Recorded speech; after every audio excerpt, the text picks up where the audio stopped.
Welcome to Historically Speaking.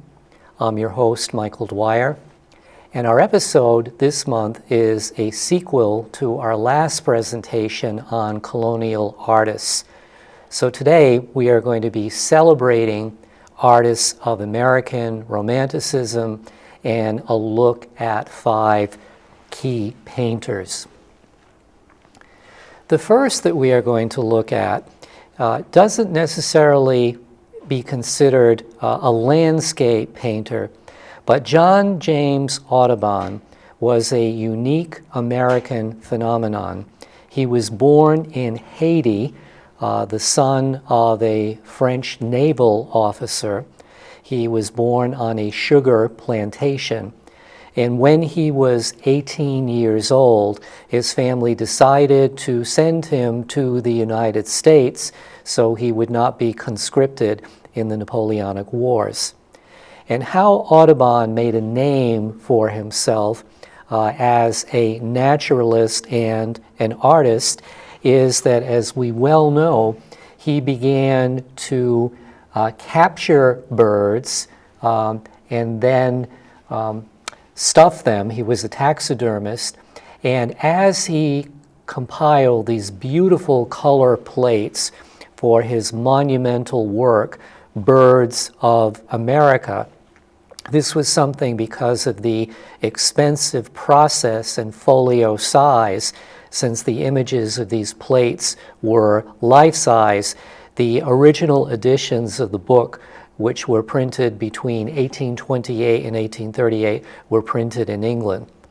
We have at left the American turkey, and at right images of mourning doves. At left we have the image of the ivory-billed woodpecker, and on the right the gyre falcon. And one of the things that makes Audubon so scientifically accurate is that he really sought to provide the type of branches, flora and fauna that these birds would be associated with. And with the gyre falcon that we see at right, he painted the male and the female of the species. My favorite Audubon image, rather poignantly, is that of passenger pigeons.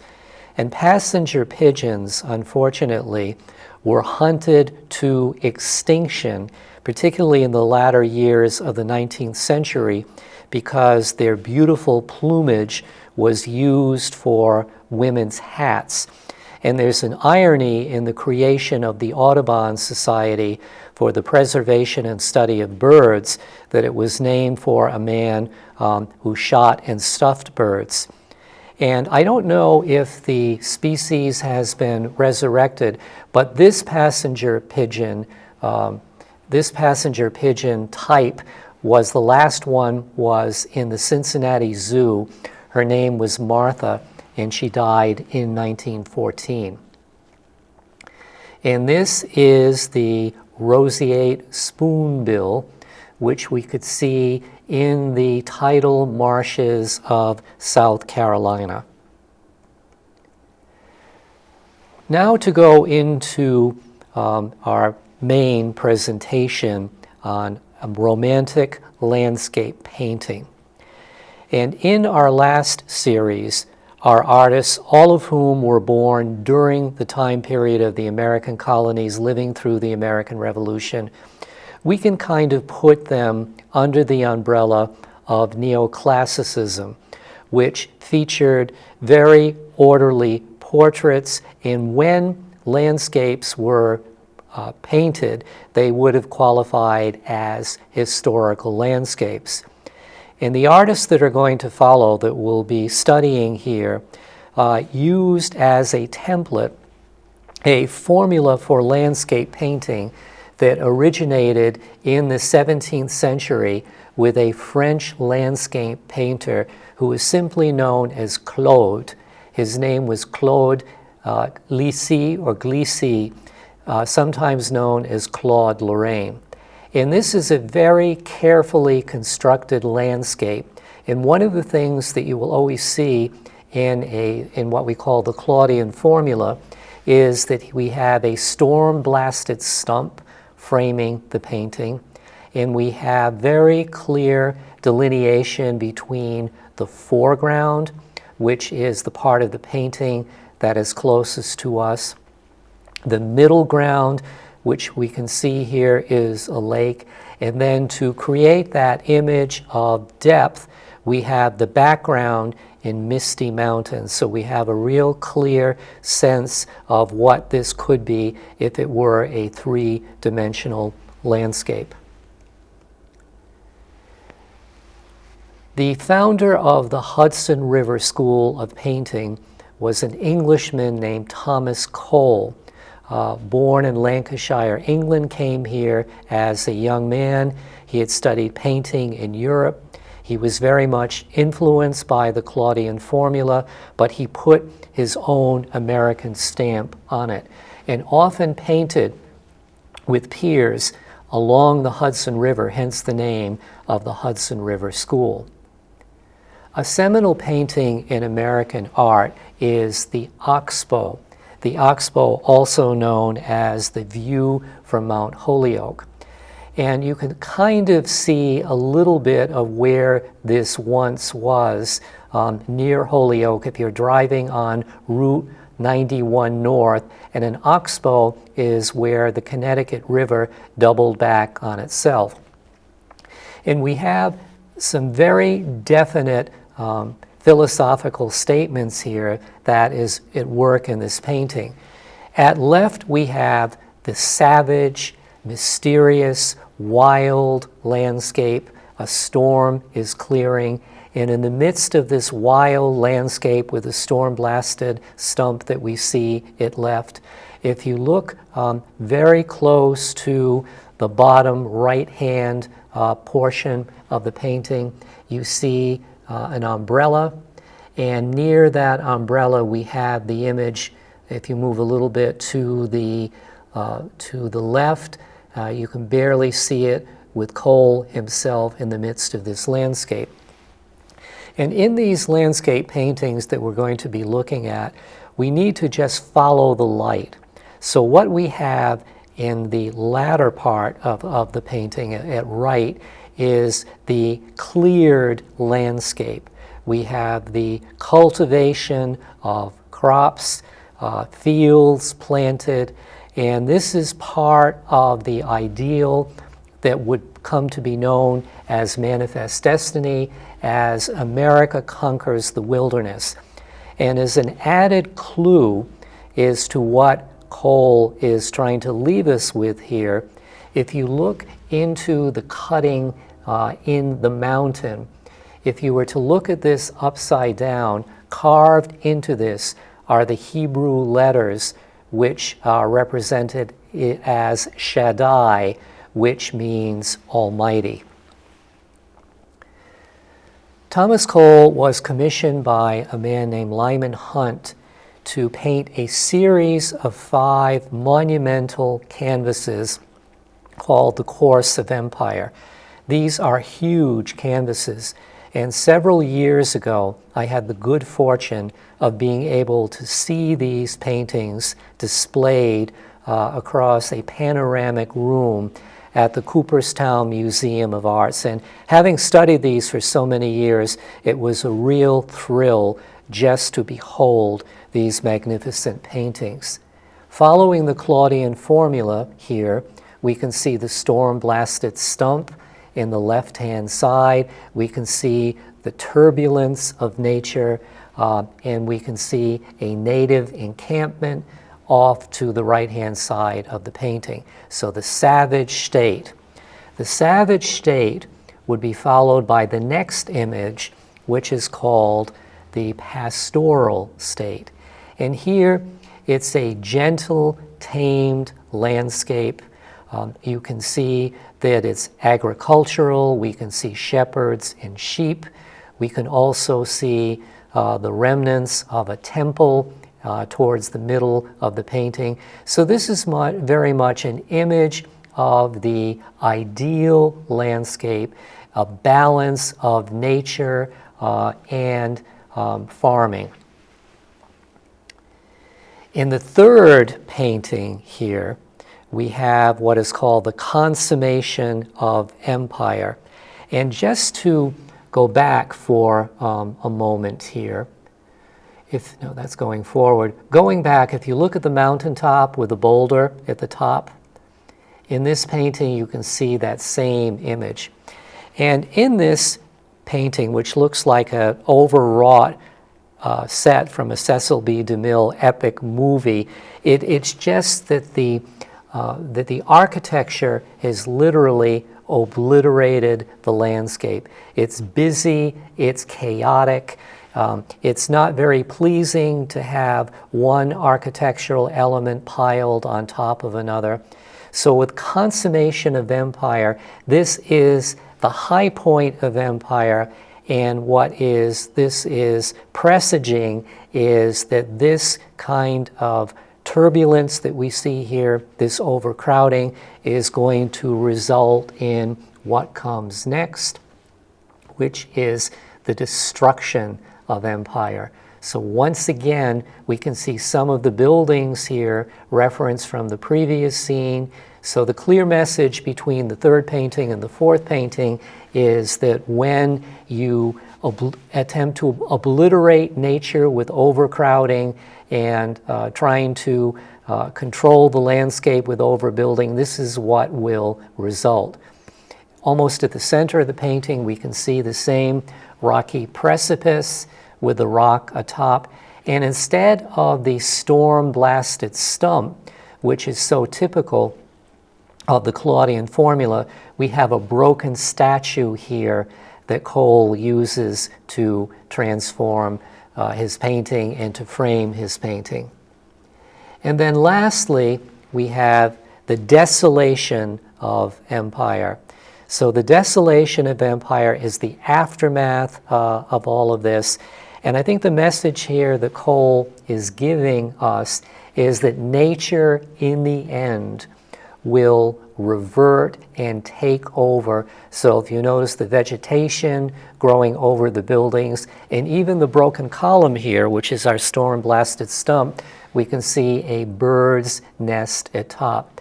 And it's been debatable whether or not this is the sun rising or the moon setting.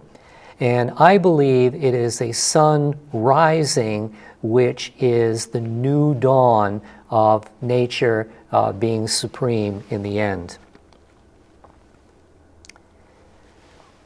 Next, we have Asher Brown Durand, a very close friend of Thomas Cole, and he also is given credit as the co-founder of the Hudson River School. Asher B. Durand was first trained as an engraver, and one of the things that helped bring about his rise to fame is that he engraved John Trumbull's scene of the Declaration of Independence. And one of the things that we associate chiefly with Asher B. Durand's painting is the meticulous way in which he painted trees. And this painting, beautifully framed, and again, it is a portrait of trees, is that what we see, the moss and the leaves, and all of this is botanically correct. And following the Claudian formula, where the light is, we have this wonderful pastoral scene towards the middle of the painting of a shepherd and sheep, the lake, and then the misty background in the background leading off into the mountains. This is another painting by Asher B. Durand called In the Woods. And once again, everything that you see here with the leaves, the bark, and this kind of reminds me of paintings that would be like a cathedral of the pines. They're not pine trees, but I think we're led deeper into the mysterious woods when we see this.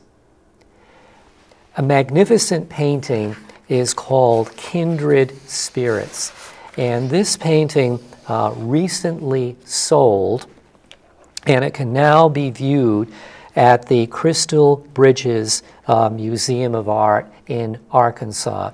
It sold for hundreds of millions of dollars. And I think this really sums up some of the viewpoints of these artists with their romantic leanings. So we have Cole here as the artist himself with his straw hat, motioning with a stick or a baton. And Durand intended this painting as an homage to Cole, who died at the age of 47 of pneumonia. And here the artist is teaching the poet.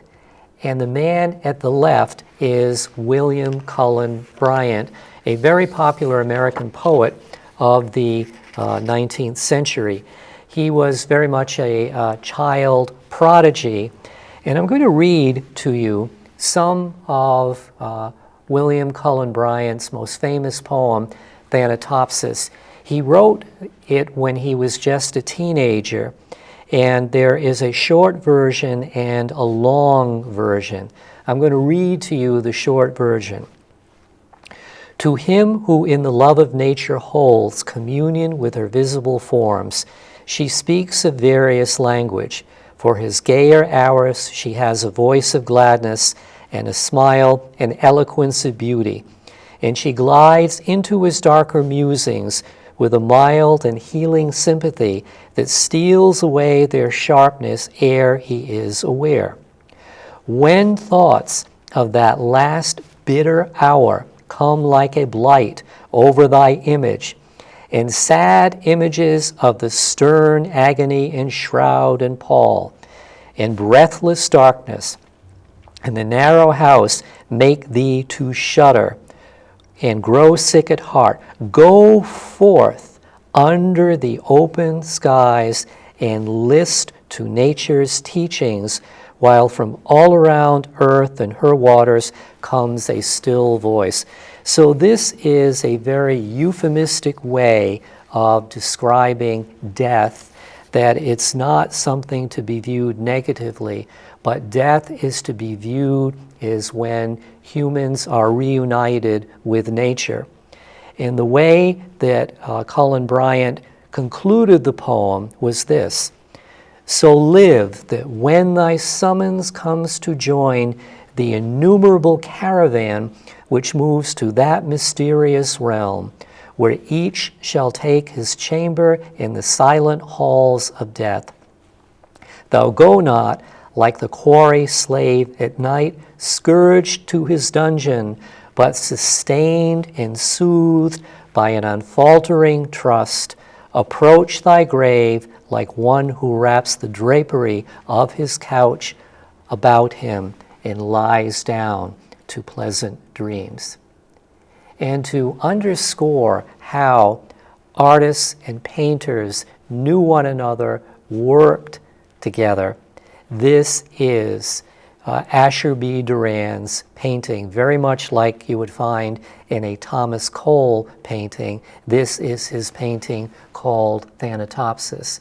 And very, very faintly at the middle, towards the middle of the painting, underneath the trees, you can see people gathered for the burial of a loved one. Next we have Frederick Church. Frederick Church started with the Hudson River painters. He was born in Hartford, Connecticut, and he wanted to kind of put his own stamp on taking landscape painting to a different dimension. And here we have a New England landscape, one of his early paintings. You can see here he follows the Claudian formula with the storm-blasted stumps at the right-hand side of the painting, the middle ground where the light falls, and then the mountains in the background. But as Church developed his career, he traveled outside the United States for ever more exotic landscapes. And certainly his masterpiece painting, which is called The Heart of the Andes, debuted in 1859. It was exhibited In a studio in New York City, people paid 25 cents a head to view this painting.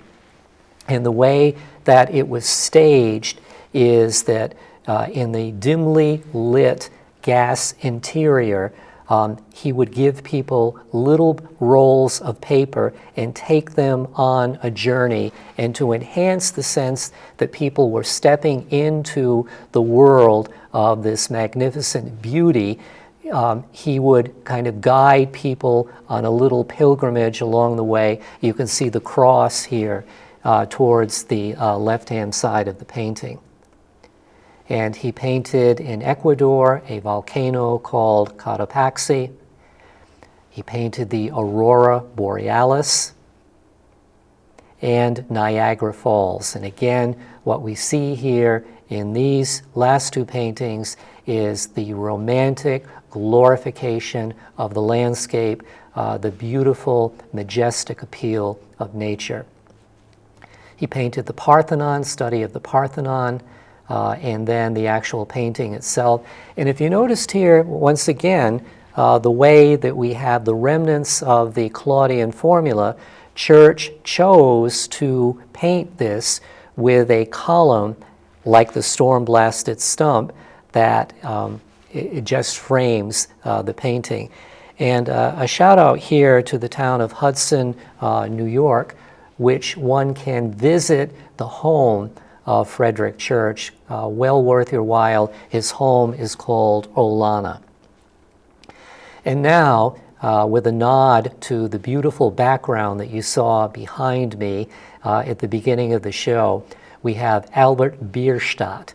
So Albert Bierstadt, who was born in Bavaria and studied in Dusseldorf, and one of his classmates was Emanuel Leutze, who also came to the United States. And Emanuel Leutze painted that magnificent, huge painting that we've looked at previously, now on display at the Metropolitan Museum of Art, of Washington crossing the Delaware.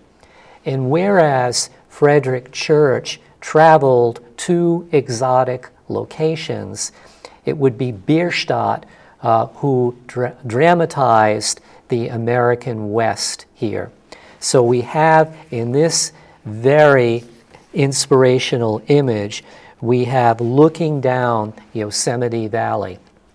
And once again, you can see the elements here of the Claudian formula, not so much with storm-blasted stumps, but the way that the light falls in the middle of the painting. And these paintings by Bierstadt from the 1850s, 60s, 70s were a way of people who could not get to the American West of seeing this extraordinary landscape in color.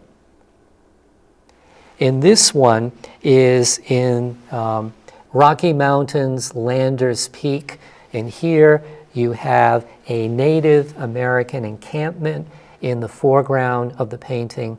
And one of the things about Bierstadt that was unusual, in the progress of our manifest destiny, a lot of people felt that Native Americans should be relegated to reservations. Bierstadt was a preservationist, and he took great pains here as he composed this painting to show the natives as peaceful in their organization, in their settlements. This is something that looks like it could be right out of one of those great Western panoramic movies like Shane. And here we have westward to the Oregon Trail, so we have immigrants going west.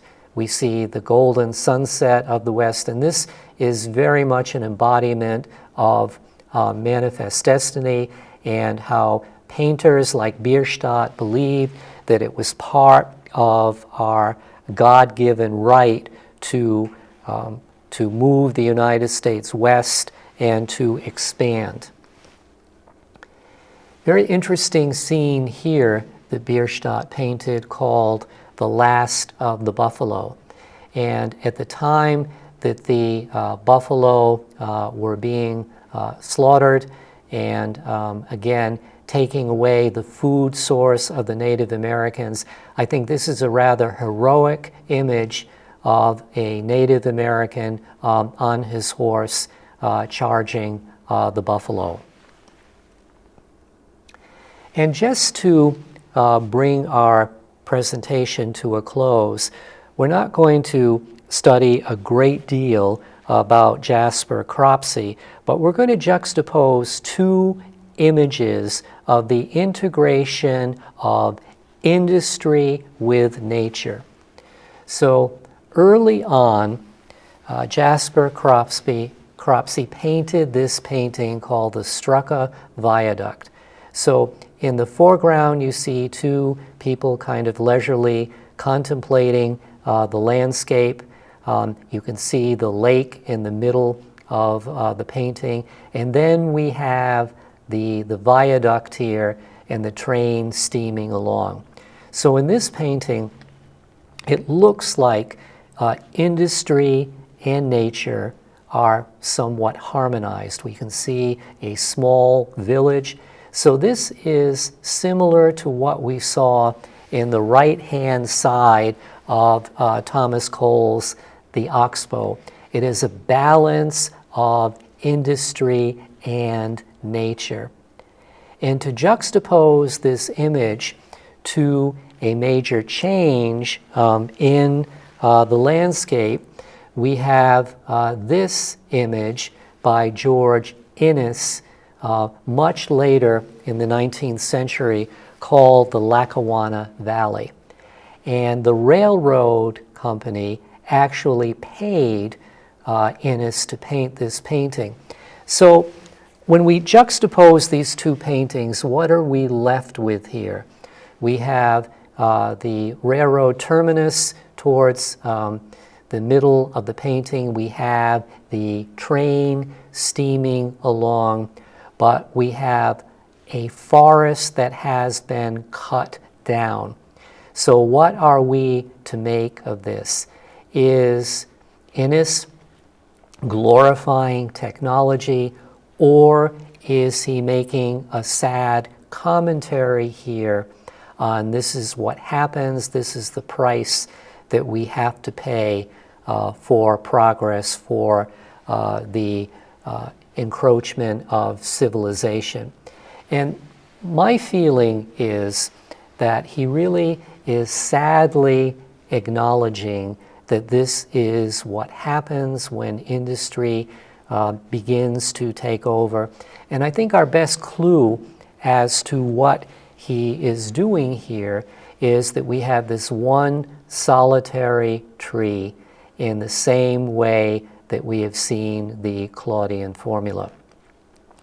With all of these paintings and American artists, so Audubon by adoption, Thomas Cole by adoption of this country, we have artists who are distinctively American, and what they are celebrating is the unique relationship we have with the landscape, and they would be known as artists who are beginning to put America on the map, and not just as artists who imitate European painters. Thank you.